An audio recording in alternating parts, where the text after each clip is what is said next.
You don't have a plan. And I get that, that's scary, but this is just straight up lunacy. Welcome to MsMojo, and today we're counting down our picks for the top 10 Riverdale storylines the show forgot about. People stray. It happens. The trick is stop straying before anyone gets hurt. Or even better, stop before you even start. I know what you're doing here. You don't know what you saw. Come on. Who are we kidding? We're on borrowed time. For this list, we'll be looking at storylines that fell off from the Archie comics-based CW Smash's radar. We will solely be exploring the plots that ended with little to no conclusion, and we'll be avoiding the multiple unexplained musical performances. Here's your spoiler warning for the unfinished storylines that we will be analyzing. Let us know in the comments which plot you thought fizzled out and left you wondering, What the hell just happened? Number 10. Tickle Tickle. Riverdale is becoming known for ridiculous storylines, and one is portrayed through Kevin Keller's 4th season plot.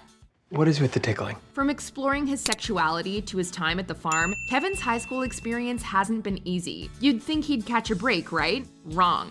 When he meets mysterious Terry online, the two go on an awkward date that results in an uncomfortable proposition. Why does every date I go on have to get super weird? For a few episodes, we see Tickle Me Kevin's journey in Terry's business and how he tries to veer out on his own. We should go into business on our own and ditch this Terry dude. We don't need him. Based on the negative backlash this plot received, this could be why it came to a squealing halt. Although this industry tickles some people's fancy, we were not laughing along with this storyline. I want your degenerate website taken down immediately before it tarnishes the reputation of this school. Number 9. Serpent Queen storyline slithers away. So what? You want to be a serpent? Betty Cooper takes on several roles, and one that slithered away was her Serpent Queen status. In the 2nd season, F.P. Jones is released from prison, and Betty fears that Jughead's involvement in the serpents will increase. She seeks help from Tony Topaz to learn how to become a serpent. You don't want to know. Yeah, I do. And after she performs their non-traditional dance and receives a cute proposition from Jughead, she solidifies her role in the South Sides. Now that I am the Serpent King, I was wondering how you felt about being my queen. It almost appears as if Betty put more effort into becoming queen than upholding her actual duties. As this storyline isn't really touched upon in the later seasons, her Serpent Queen status takes lower priority in comparison to her prestigious FBI stature. We guess solving crime is more important than causing it.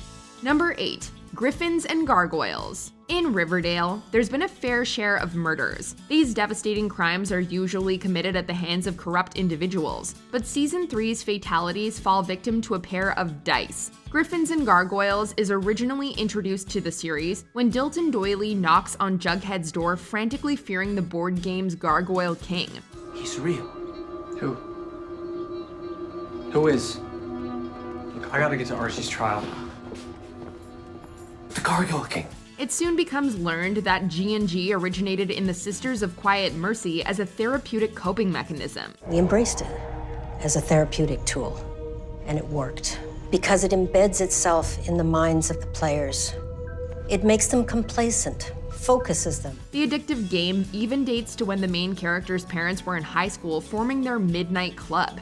The present and past Gargoyle King are identified, or so we are led to believe. But in the end, the storyline sort of concludes when the true villainess is caught red-handed.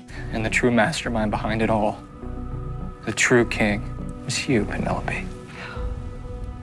Well done. Well done. Number 7. Who's Watching Who? Throughout the series, there has been a strange occurrence of videotapes and recordings. This is weird because it's set in the 21st century and VHSs almost seem archaic. In the 1st season, a USB is found in Jason Blossom's jacket featuring footage of his murder. Following in the 4th season, the main characters receive creepy videos filmed inside their homes. You did it. You finally got in the house. Also in a subplot, Brett Weston Wallace secretly records Jughead and Betty's intimacy and uses it as blackmail. I do have a tape of you in ponytail doing the nasty.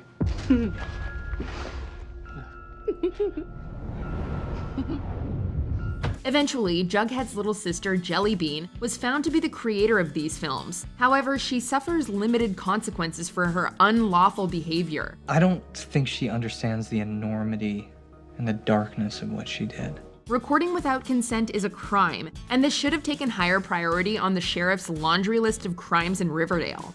Number 6. Archie's bear attack. While on the run from Hiram Lodge and the law in the 3rd season, Archie Andrews flees to the Canadian hinterlands, where he expects to be safe. Just as Luke Skywalker went to planet Dagobah, so too has Archie been in the Canadian hinterlands. Little does he know that he was trespassing on a new enemy's territory, and the pain inflicted upon him would become unbearable. On his self journey, he's attacked by a wild grizzly. I need help. I've been attacked by a grizzly. I'm in bad shape. However, his dog Vegas is left untouched. As a result of the mauling, Archie suffers odd hallucinations and dabbles down a path to try to reconstruct himself. You are not the villain you think you are. I've hurt everyone. There's always another path home, son. He suffers minor traumatic effects when he returns to Riverdale and copes with it briefly, but that's about it. Not only do we not see the attack, but we barely hear about it either after these episodes. And if anyone is scared of bears, well, don't be, because Archie's been attacked, multiple times and still survived. Hey, I wear my scars proudly. Number 5. The farm is forgotten. Our walls are strong, Betty. And our members stronger. Let the farm protect you. As a prevalent storyline in the earlier seasons, it's kind of strange how the premise of the farm fades away in the 4th season. A monstrosity of corruption occurred under Edgar Evernever's influence that included inappropriate medical treatment, manipulation therapy, and harvesting of bodily organs. Oh my God. Edgar is butchering his disciples, but it can't all be just for you. You don't know anything. And you'd expect as a result of the farm's trauma, the patients would suffer some emotional ramifications. This is not the case. The only person we really see that the farm had an impact on was Kevin Keller. After Alice defeats its manipulative leader and Betty and Charles help relocate his followers, it's as if the farm never existed, and everyone goes back to their usual lives. Edgar ascended. Number 4. Charles is bad. In season 3, we find out that Betty and Jughead's half-brother Charles is still alive. It's no coincidence that your mother and I found each other. You see, I'm Charles, your brother. He's an FBI agent working with Alice investigating the farm. With her serial killer gene and investigation skills, it's odd that Betty misses his red flags. He did tap her phone and observe her conversations, but maybe he was being a protective older brother? Wrong. You got sloppy. Or overconfident. Maybe I wanted to be caught. Charles visits their former evil half-brother imposter Chick in prison, and we're skeptical about their relationship. Later, it becomes known that the two are romantically involved and scheming to hurt the Coopers. In the 5th season, Charles also admits to being a vigilante, and the felons come barging back into Riverdale unannounced. Hey, Mom. Little sister.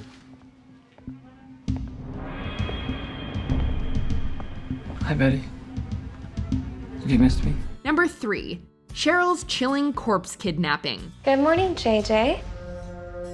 Let's see what the hot gossip in town is today. Of all the outlandish storylines to occur on Riverdale, this one might take the cake. Or the body. What the hell?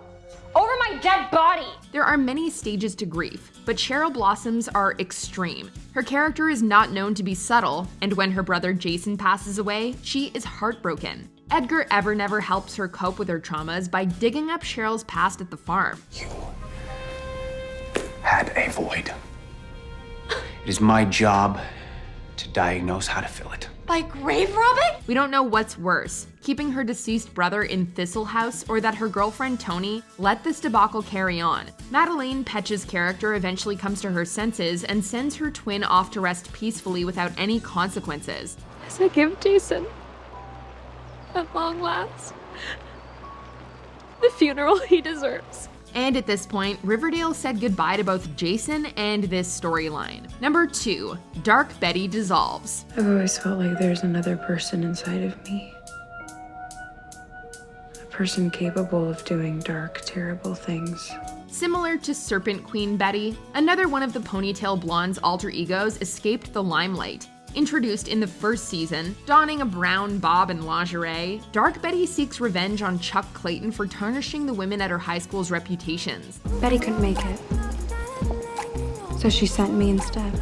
In season 2, she seeks help from Chick, and the two bond over their commonalities. And I thought that maybe if you had it too, which I think you do, you'd be able to help me make sense of it. Since their shared escape was filmed behind a webcam, this plot received negative responses, and Lily Reinhart shut down this storyline altogether. As a result, her character's darkness shifts from roleplay to genetics. Additionally, in season 4, Evelyn Evernever triggers Betty's dark passenger in others, but after this, it seems like Dark Betty diminished back into the darkness. When triggered, they become Betty. They try to kill Dark Betty, Evil Betty, Other Betty. Before we unveil our number 1 pick, here are a few honorable mentions. Fight Club. The fighting fades away. I beat you. I'm a better man. No. You lost. I was just keeping you busy. Jingle Jangle. The street drug storyline fizzled out. Looks like the jingle jangle business is booming. There should be plenty of admissible evidence for blackmail, Veronica. Maple Rum. Veronica and Cheryl's business runs its course. Think of it more as a social club, offering exclusivity, discretion, And high-end maple-centric liquor. Mad Dog. Muscular Monroe goes missing. Mad Dog. I thought you were dead. Where'd you been? Pretty Poisons. The Pretty Posse's plot perishes. How about the Pretty Poisons? Pretty by day, poison by night. Before we continue, be sure to subscribe to our channel and ring the bell to get notified about our latest videos. You have the option to be notified for occasional videos or all of them. If you're on your phone, make sure you go into your settings and switch on notifications. Number 1. Where are the Pussycats? Hey, Riverdale, we are Josie and the Pussycats. Prowling the hallways of Riverdale High School, Josie and the Pussycats make an impression in the first season. The ferocious girl group includes Josie McCoy, Valerie Brown, and Melody Valentine. And with their talents, you would expect them to lead the series. Paintings on her skin, colors in her hair. Come around the corner, make her stop and stare. She don't pay no mind, she don't really care what you think about her, think about. Unfortunately, the ladies fall back to the main characters, having no less than minor subplots throughout the seasons. Do you know why we're called the Pussycats? Because we have to claw our way into the same rooms that you can just waltz into. Ashley Murray gets the most screen time up until her character moves to New York City and joins the cast of CW's spin-off Katie Keene. After her departure, the group is silent. However, these cats can't hold their tongues for too long, and showrunner Roberto Aguirre Sacasa has hinted that later in season 5, we'll get to see what's new with our beloved Pussycats. My milkshake brings all the boys to the yard and they're like, it's better than yours, damn right, it's better than yours, I can teach you, but I have to charge. Do you agree with our picks? Check out this other recent clip from MsMojo and be sure to subscribe and ring the bell to be notified about our latest videos.